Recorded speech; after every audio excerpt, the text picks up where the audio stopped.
तो ये जो हमारे पास फॉर्मूला निकल के आया है, ये जो कंसेप्ट निकल के आया है, इसी को हम लोग बोलते हैं जूल्स लॉ ऑफ हीटिंग। या तो आप कह सकते हैं कि आप हीट फाइंड कर सकते हैं किसी भी गैजेट की, अगर आपको ये 3 फैक्टर दिए हुए हैं। इसी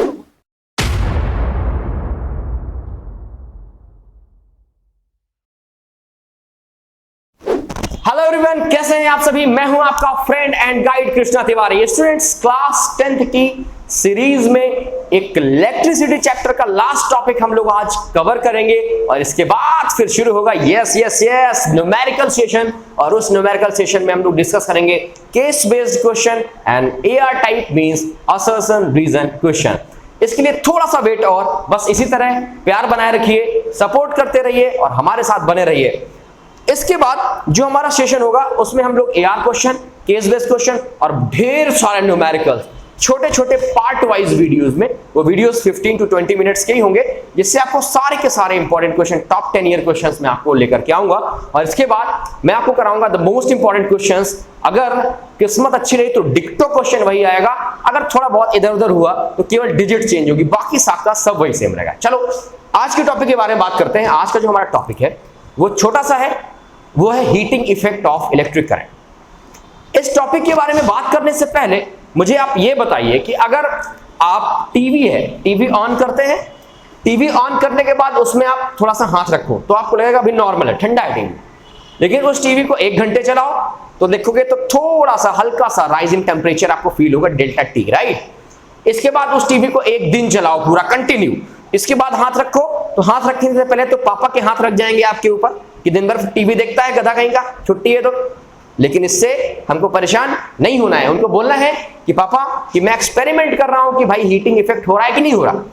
आपने एक दिन टीवी चलाया, उसको चेक करा, आपको लगेगा कि जो मैंने पहले चेंज इन टेम्परेचर देखा था उसके कंपैरिजन में अब ज्यादा है, ज्यादा हीट होगी। अरे हीट हो गया, अच्छा। कभी कभी आप देखते होंगे कि आपके फोन के चार्जर्स हीट कर जाते हैं, कभी कभी आपका फोन ही हीट कर जाता है और कभी कभी तो गर्मियों में आप खुद हीट कर जाते हैं। अच्छा, तो ऐसा क्या है? यह है राइजिंग टेम्परेचर। ये क्या है? Rising temperature. तो इस टेम्परेचर को कैसे खत्म करें? अब बहुत लोग बोलेंगे सर एकदम शांति से सांस लीजिए, ठंडा पानी पीजिए। अरे भाग, मैं राइजिंग टेम्परेचर की बात कर रहा हूं। अगर मान लीजिए हमारे पास कोई एक रजिस्टर लगा हुआ है, क्या लगा हुआ है? रजिस्टर लगा हुआ है और इस रजिस्टर का नाम है R, ठीक है। और इस रजिस्टर से करंट कैसे जाएगा?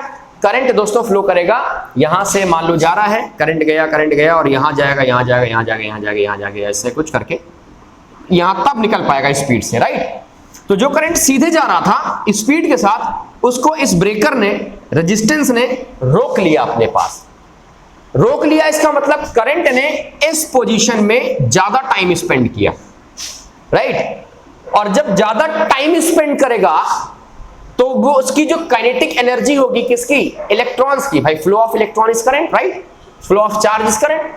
तो kinetic energy of the charge, उसमें क्या जनरेट करेंगे? फ्रिक्शन जनरेट करेंगे। और फ्रिक्शन जनरेट होने की वजह से दोस्तों ये जो पार्ट है ना, ये क्या हो जाएगा? हीट हो जाएगा। और एक्चुअल में जो R पार्ट दिख रहा है ये और कुछ नहीं, आपके गैजेट, आपके रजिस्टर्स, इन्हीं का जो ये डायग्राम है उन्हीं का रिप्रेजेंटेशन है।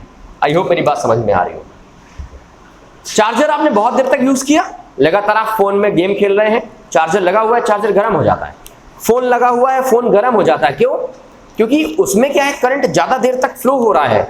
तो due to the kinetic energy of the electron charges, वहां पर क्या हुआ? हीट जनरेट हुई।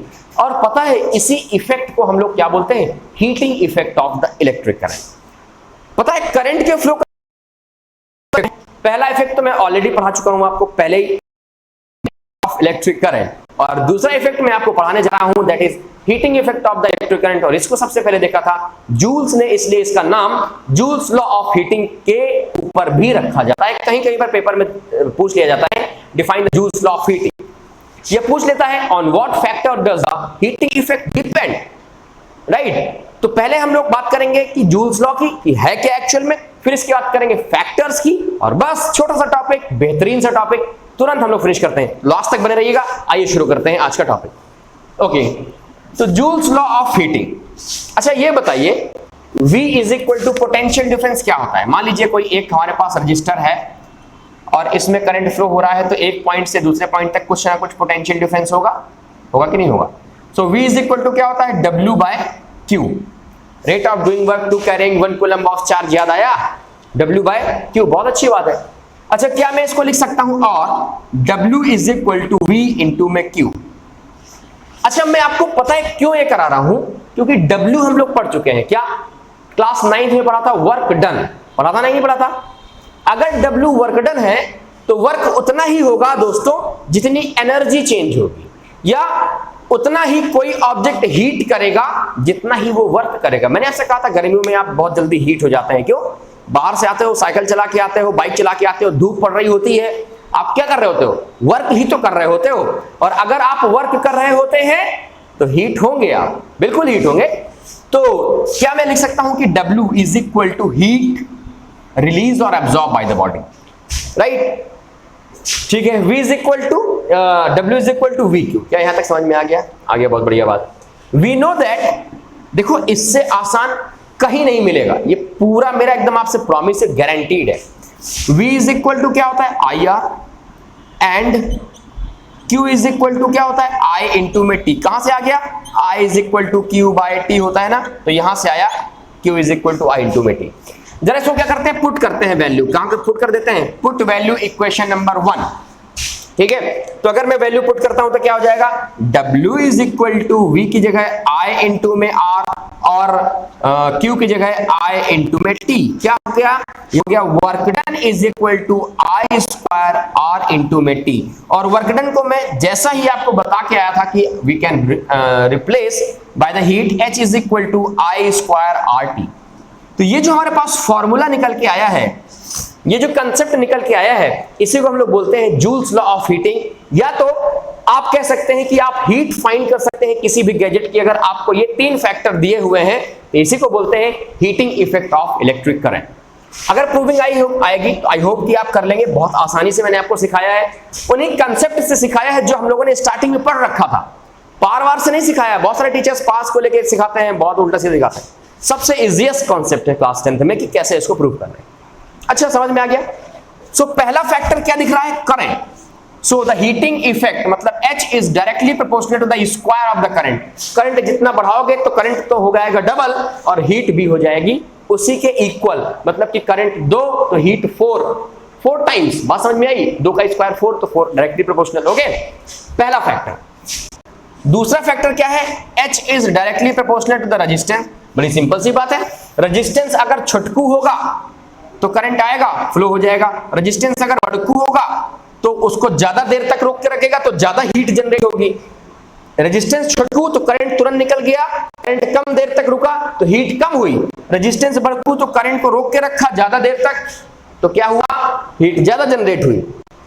देखो बार बार मैं बोल रहा हूं ज्यादा देर तक या कम देर तक, मतलब मैं रिप्रेजेंट कर रहा हूं टाइम को। अभी थोड़ी सी बात करेंगे उसके बारे में, जरा देखिए।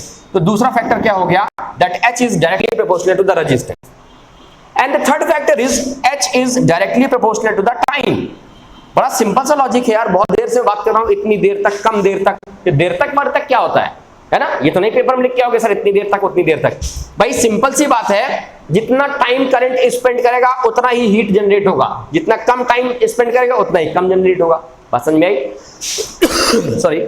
तो ये हमारे पास 3 फैक्टर हैं, और इन्हीं तीनों फैक्टर को मिलाकर के बनता है H is directly proportional to the I square RT। हमें प्रोपोर्शनलिटी साइन लगाना है जिसकी वैल्यू K, और K की वैल्यू लेट कर ली 1, तो H is equal to I square RT। So अगर क्वेश्चन आता है on what factor does the heating effect depend, तो आप यहां से पता लगा सकते हैं। बताइए कितना आसान टॉपिक था, क्या आपको समझ में आया कि नहीं आया? समझ में आया कि नहीं आया? 100% समझ में आ गया? चलो बहुत अच्छी बात। ओके, अब क्वेश्चन कैसे आते हैं? क्वेश्चन आएगा कि 2 गैजेट सीरीज में लगे हैं, सेम 2 गैजेट पैरेलल में लगे हैं, तो बताओ दोनों का हीटिंग इफेक्ट का रेशियो क्या होगा। क्वेश्चन आएगा define Joule's law of heating. Question आएगा heating effect of electric current को डिफाइन करो। क्वेश्चन आएगा on what factor does the resistance depend, sorry heating effect depend, क्या बोलवा रहे हो यार रट के आना पड़ेगा लगता है कल से। ठीक है, तो आप क्या है बहुत आसानी से कर लेंगे। अब बोले सर आपने जो पहला क्वेश्चन बोला था वो आसानी से नहीं होगा। अगर वो आसानी से नहीं होगा तो दोस्त उसको आसानी से करने के लिए आपको मेरे साथ जुड़े रहना पड़ेगा, क्योंकि अभी इसके बाद जैसा कि मैंने आपको स्टार्टिंग में ऑलरेडी बता रखा हुआ है कि न्यूमेरिकल सेशन शुरू होने वाला है, बहुत लाजवाब, धुआंधार, एकदम मस्त टाइप का। तो उसमें हम ये सारे टॉपिक क्लियर करेंगे। फिलहाल तो हीटिंग इफेक्ट के लिए इतना ही। ठीक है, चलिए आई होप कि आपको आज का सेशन जो था छोटा सा था लेकिन बहुत ही ज्यादा इंपॉर्टेंट और बहुत ही बेहतरीन सेशन था। तो आज के लिए हम लोग इतना ही रखते हैं। तब तक के लिए, कब तक के लिए, अगले वीडियो तक के लिए हंसते मुस्कुराते रहिए और पढ़ते रहिए। और खास में हमारी इस पढ़ते रहो फैमिली में आपका स्वागत है। तो जाकर के अभी भी अगर आपने बेल आइकन को प्रेस नहीं किया है, सब्सक्राइब वाली लाल बटन को नहीं फेंक कर दबाया है, तो फटाफट जाके दबा लो। इसके बाद मिलते हैं अपने नेक्स्ट वीडियो। तक के हंसते मुस्कुराते रहिए। Bye bye, tata and take care.